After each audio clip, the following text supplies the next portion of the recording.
para pendaki hilang di gunung. Tetapi pertanyaannya, di manakah sebenarnya mereka? Apa yang terjadi? Selamat atau terkubur di pegunungan? Setiap tahun, ratusan pendaki dilaporkan hilang di gunung. Sebagian berhasil ditemukan, sebagian lagi ditemukan sudah tak bernyawa, dan sisanya lenyap tanpa jejak. Di Gunung Whitney, Amerika Serikat, seorang pendaki dilaporkan tergelincir di jalur bersalju. Jejaknya masih terlihat, perlengkapannya ditemukan, dan tim SAR menyimpulkan kemungkinan besar ia jatuh ke jurang curam.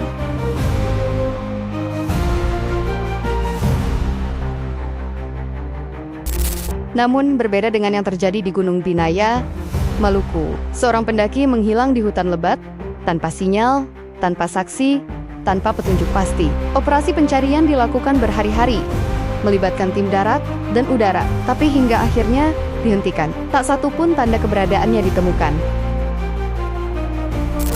Dua gunung, dua cerita, satu meninggalkan kesimpulan, yang satu lagi meninggalkan pertanyaan besar. Jadi pertanyaannya bukan lagi bagaimana mereka hilang, melainkan di manakah sebenarnya mereka sekarang?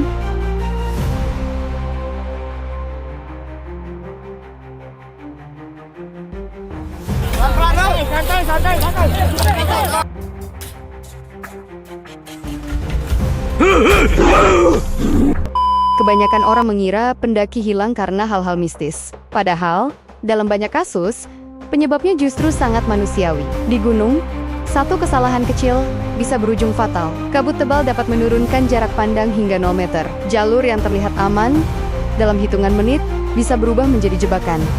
Satu langkah ke kiri, satu langkah ke kanan, dan pendaki sudah berada di jalur yang sama sekali berbeda.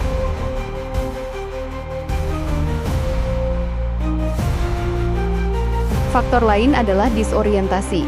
Saat tubuh kelelahan, dehidrasi, dan suhu turun drastis, otak manusia mulai membuat keputusan keliru. Banyak pendaki yang merasa mereka berjalan turun, padahal justru semakin naik dan menjauh dari jalur. Belum lagi rasa panik ketika sadar tersesat. Sebagian orang memilih terus berjalan tanpa arah, berharap menemukan jalan. Padahal, keputusan ini seringkali membuat jarak pencarian semakin luas, dan peluang ditemukan semakin kecil. Di gunung, musuh terbesar bukan hanya alam, tetapi keputusan yang salah di saat genting.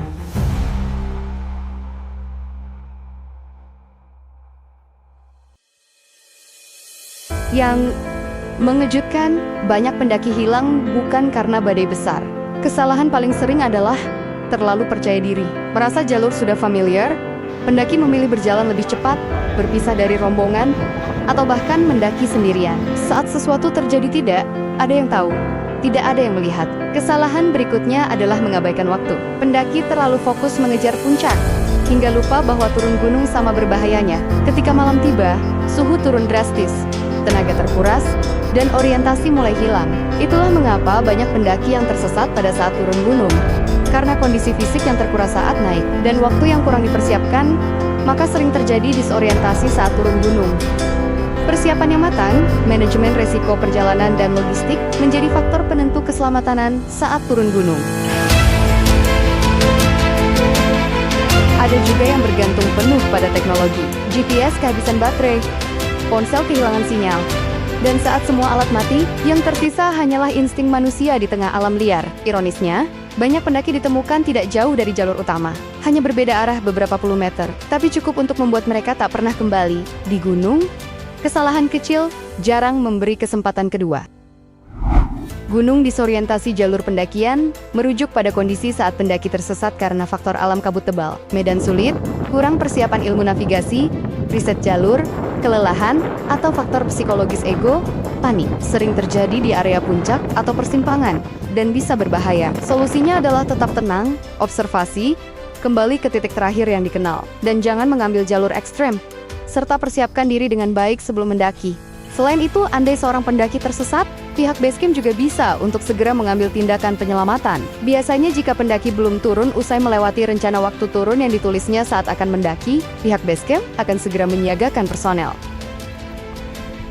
Untuk lebih meminimalkan risiko tersesat, ada baiknya untuk menyewa pemandu. Beberapa basecamp pendakian kini menyediakan jasa pemandu untuk menjaga pendaki tetap berjalan di jalur semestinya, sehingga mereka tidak akan salah jalur dan tersesat. Pemandu biasanya sudah sangat berpengalaman dan tahu mengenai selek-belak jalur pendakian. Pendaki pun tidak perlu bingung ketika menemui percabangan. Pemandu akan langsung memberitahu jalan mana yang akan dipilih. Selain itu, tidak jarang pemandu akan memberitahu lokasi atau spot foto yang menyajikan pemandangan menawan. Spot itu biasanya dilewatkan oleh pendaki yang tidak menyewa pemandu. Namun, tidak semua kasus pendaki hilang bisa dijelaskan dengan logika. Ada beberapa yang seolah menghilang begitu saja. Di Gunung Binaya, Maluku, seorang pendaki dinyatakan hilang setelah terpisah dari rombongan. Jalur sudah disisir, lembah dan hutan telah dijelajahi, bahkan helikopter dikerahkan. Tapi tidak ada tas, tidak ada pakaian, tidak ada jejak kaki, seakan ia tidak pernah berada di sana. Kasus serupa juga terjadi di pegunungan luar negeri. Ada pendaki yang terakhir terlihat berjalan normal, cuaca cerah, kondisi fisik baik, namun beberapa jam kemudian, ia menjelang tanpa tanda jatuh, tanpa panggilan darurat, compass war. Yang membuat kasus-kasus ini semakin aneh adalah satu fakta. Sebagian pendaki hilang sangat dekat dengan jalur utama. Tidak di jurang, tidak di lembah terdalam, tetapi di tempat yang seharusnya mudah ditemukan. Di titik inilah, pencarian berubah menjadi pertanyaan. Apakah mereka benar-benar tersesat atau ada sesuatu yang kita belum pahami tentang gunung? Saat fakta tak lagi memberi jawaban, manusia mulai mencari penjelasan lain. Dan dari sinilah berbagai teori bermunculan. Teori pertama adalah disorientasi ekstrem. Dalam kondisi hipoksia, kelelahan, dan dingin, otak manusia bisa mematikan logika. Pendaki berjalan tanpa sadar, bersembunyi di tempat sempit, atau masuk ke vegetasi rapat tempat yang hampir mustahil terlihat dari udara. Teori berikutnya adalah fenomena last known point. Banyak pendaki hilang tepat setelah terakhir terlihat. Setelah itu, semua jejak seolah terputus. Tidak ada arah jelas, tidak ada tanda panik, tidak ada sinyal bahaya. Namun ada juga teori yang lebih sulit dijelaskan. Beberapa pendaki ditemukan di lokasi yang sudah disisir berkali-kali, sebagian ditemukan tanpa alas kaki atau perlengkapan terlepas rapi.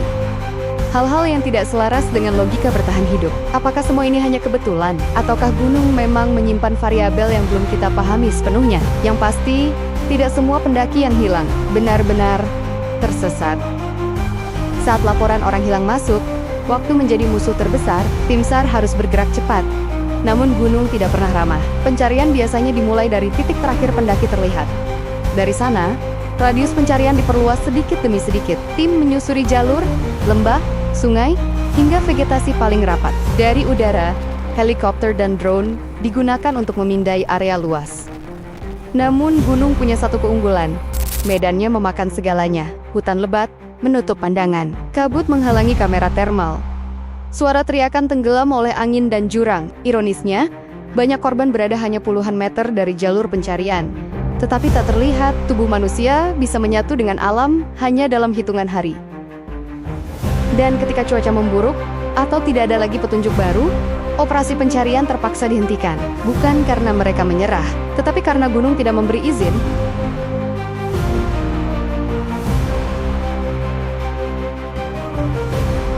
Tidak semua pendaki yang hilang berakhir tragis. Sebagian berhasil kembali. Namun cerita mereka hampir selalu sama. Kehilangan arah, kehabisan tenaga, dan perasaan seolah waktu berhenti. Beberapa pendaki yang selamat mengaku mereka merasa sudah berjalan berjam-jam. Padahal sebenarnya hanya berputar di area yang sama. Ada yang mendengar suara, merasa dipanggil, lalu sadar bahwa mereka hampir meninggalkan jalur sepenuhnya. Yang paling sering mereka ceritakan adalah satu hal. Kesunyian. Saat sadar mereka benar-benar sendirian. Tanpa sinyal, tanpa bantuan, tanpa kepastian apakah akan ditemukan. Banyak dari mereka selamat, bukan karena kuat, tetapi karena akhirnya berhenti bergerak, bertahan di satu titik, dan menunggu. Mereka kembali dengan tubuh lemah. Dan satu pesan yang selalu sama, gunung tidak pernah bisa ditebak.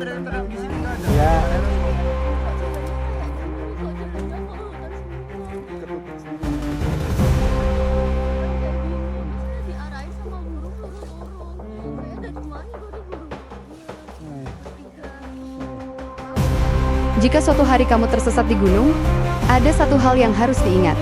Panik adalah musuh utama. Kesalahan terbesar yang sering terjadi adalah terus berjalan tanpa arah. Semakin jauh kamu bergerak, semakin sulit tim SAR menemukanmu. Jika kamu menyadari sudah keluar jalur, berhentilah, cari tempat aman, terlindung dari angin, dan tetap di satu titik. hemat tenaga, dan air.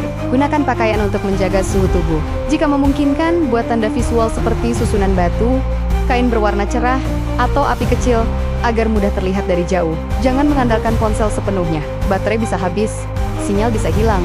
Itulah sebabnya kompas, peta, dan peluit masih menjadi alat paling sederhana dan paling efektif. Di gunung, bertahan hidup bukan tentang bergerak cepat, tetapi tentang membuat dirimu mudah ditemukan.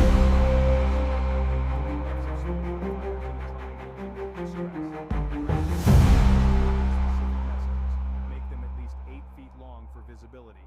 X signifies assistance, an arrow indicates direction, and a circle. Namun tidak semua kisah memiliki akhir. Ada pendaki yang namanya masih tercatat, tetapi keberadaannya tidak pernah diketahui. Pencarian telah dilakukan. Jalur telah disisir. Waktu telah dihabiskan. Namun, gunung tetap diam. Apakah mereka jatuh ke tempat yang tak terjangkau manusia? Apakah alam menutupi jejak mereka sepenuhnya? Atau apakah kita hanya belum cukup memahami cara gunung bekerja? Yang tersisa hanyalah barang-barang yang ditemukan. Sepatu tanpa pemilik, tas yang tertinggal, jejak yang berakhir di satu titik. Bagi keluarga, tidak ada kepastian adalah luka yang tak pernah sembuh. Dan bagi gunung, kehilangan hanyalah bagian dari kesunyian. Mereka yang hilang mungkin tidak pernah kembali, tetapi pertanyaan tentang mereka akan selalu ada. Gunung tidak pernah benar-benar mengambil siapapun. Ia hanya menuntut satu hal: rasa hormat. Setiap jalur menyimpan cerita, setiap puncak menyimpan risiko, dan setiap pendaki membawa pilihan mereka sendiri. Sebagian kembali dengan cerita, sebagian kembali dengan peringatan, dan sebagian lagi menjadi misteri yang tak pernah terjawab. Jika kamu menikmati cerita-cerita seperti ini, kisah nyata, misteri pendakian, dan pelajaran dari alam liar, pastikan kamu tetap bersama channel ini. Karena masih banyak cerita dari gunung yang belum pernah diceritakan